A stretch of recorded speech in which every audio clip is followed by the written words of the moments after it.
एक दफा का जिक्र है कि एक जंगल में एक खरगोश और एक कछुआ रहते थे।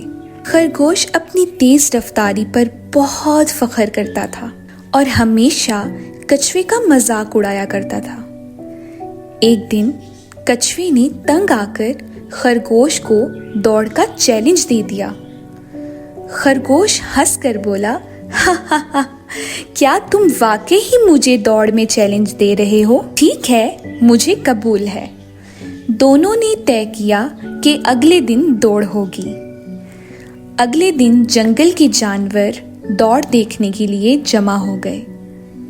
खरगोश और कछुआ दौड़ के आगाज के मुकाम पर खड़े थे। जैसे ही दौड़ शुरू हुई, खरगोश तेजी से भाग निकला और कुछ ही देर में बहुत आगे निकल गया। खरगोश ने देखा कि कछुआ बहुत पीछे है, तो उसने सोचा कि क्यों ना कुछ देर आराम कर लिया जाए। वो एक दरख्त के नीचे लेट गया और उसको नींद आ गई। कछुआ आहिस्ता आहिस्ता लेकिन मुसलसल चलता रहा। उसने खरगोश को सोया हुआ देखा, लेकिन बगैर रुके अपनी मंजिल की तरफ बढ़ता रहा। जब खरगोश की आंख खुली तो उसने देखा कि कछुआ तकरीबन जीतने ही वाला है।